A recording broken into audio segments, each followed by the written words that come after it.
here with Sensei Stacey Mejia of Acadiana Karate. She's one of the owners of the school. And today I'm going to be interviewing her about her budget making skills and how she runs Acadiana Karate.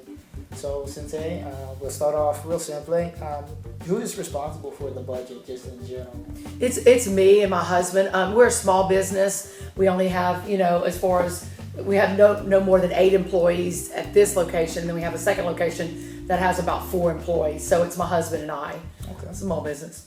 Yes, ma'am. Well, what policies are really associated with the budgetary decision making? To make a profit. That's the biggest goal we have. But when we do the budget, we want to make sure that we're looking at it from a long-term point of view and then a short-term point of view. So those are the kind of things that we want to look at when we're reviewing it, month to month, and then from a year point of view and a quarterly point of view. Okay. So that's pretty much, we want to stay profitable. We know there's some months that are slow and some months that are profitable. So that's really the hardest thing about any small business is trying to be profitable, throughout the year, when there's some months that are going to be, slow, and then you have some good months. So you have to make sure that you spread it out on those months that are not good. So, like, especially with karate, I know for sure during the summer months. Yeah, July's not a good month. December's kind of slow. People are already planning their Christmas and they're not spending money on karate per se. I mean, sometimes they do something else, but and then a lot of kids are out, so they're not coming in on a daily basis. You're not making as many sales per se in December and July would probably be our 2 slow months. Gotcha. That kind of rolls into our second question. How often is the budget, say, revised? Well, budgeting is not always a favorite thing of mine. It's the numbers sometimes are hard to look at. You're like, oh God, we only did this.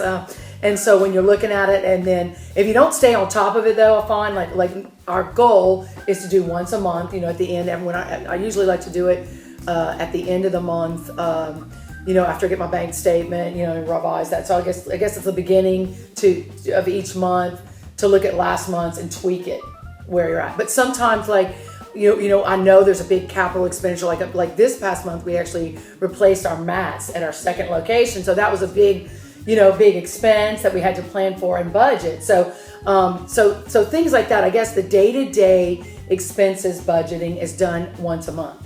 Then we like to go to quarterly. So every 3 months, we'll look at, okay, are we spending too much on advertising in reference to the sales? How's our inventory going? So we have to tweak things like that. There's certain things that we can't change. Rent, insurance, those things. Now we can maybe shop around for better, insurance premiums and things like that. So when it comes from expenses, when things come up on an annual basis, like rent, rent's only every 5 years or 3 years, depending on when that comes up. But like insurance contracts come up once a year. So whenever that year is coming up, we like to look at everything. Should we, shop it around, and we always have to do that too. So I'm guessing like say those mats, that was something we had to budget and plan for, right? And so we knew it. It was coming down the pike. 6 months ago, we were like, yeah, we really need to make this, change or an improvement. And so we kind of started planning ahead for that, so we could, make that purchase. That's just good business, right? Yeah, well, we're trying. We've been here 40 years, so we're excited, but let's be doing something right. But it's not, making a budget is challenging, but I think what, the main thing is that, you can't wait every 6 months, because after that, you look at the numbers like, what happened, and I think it's too late at that point, because then it can really hurt your bottom line, which is, again, the goal is profits. Well, a third question here. Do all employees have access to the budget info? And I mean, I could probably answer this, but I'm just wondering why or why not. Well, again, being a small business, we just don't farm that out. Every once in a while, we'll talk about, like, don't make as many copies because we don't, but as far as looking at the whole business budget, no, we just don't. Yes, until now, higher employees, like I have a manager in Youngsville, like when you come aboard, hopefully I'm saying you will, when you become a managing employee, then that way we can look at the numbers because they know gross, how we're doing every month on the gross sales, and then look, we didn't do so well in this area. We need to cut back on these expenses. So yes, besides my husband and I, who were the owners, we do allow the managing employees. We just have one though, because we're so small at the other location. Here it's myself and my husband, because I manage this location. So it's like you don't want to put too much information in. No, because I mean, I think it's a double-edged sword. I think it at times, if the employees, know what the numbers are, there's two theories on that. If the employees know what the numbers are, some people believe that's good, because they're like, oh man, the company's not doing that well. We need to really do extra things for sales, and then also to know that the more profit we make, the more we can share the wealth. Because I mean, at the end of the day, and that's with our company, is that if we're making more money, I like to spread to bonuses at the end of the year. The business did great, I'm happy, to share the wealth. But if the business didn't do well, then we can't. So if the employees are involved, the whole stream of thought on that is, the more they're involved in some of the budget, hey, we didn't do so hot, the last month. What are some things we can do to help boost sales? That helps the company overall and get them involved. Everybody's working toward a common goal. So, So that's like anyway. your first theory. Yeah, that's the theory. The second theory is, no, they shouldn't know the numbers, because if they know the numbers, then they might go, leave you, or, things like that. Right. But on the other hand, again, going back when we made the decision with our other location, because she's really involved, it's good to show her the numbers so she'll know, well, why I didn't get a bonus this year, or why we didn't do as hot. So she knows from year to year if we're growing or not. So, then she won't have those unrealistic expectations, of why I didn't get a raise or a bonus this year. So, yeah. Well, you kind of answered this earlier, but how are the budget figures derived each year? Okay, so what we do, I use it, and I think that was the next question you had about what do we use. I use a software, and it's really, pretty much universally known as the best as QuickBooks, because QuickBooks is really easy, to input and do your accounting every month, and it spits out some really good reports. It's very user friendly, so it can tell you from month to month how you're doing, and it can also do quarterly reports, it can do monthly reports, but then it has an extra report in there where you can compare to the previous year.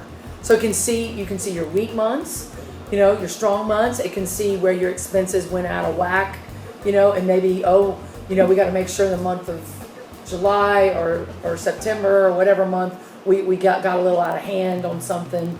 We know that like for instance, electricity. We know in the summer months our electric bills are going to be a lot higher than they are in the summer months.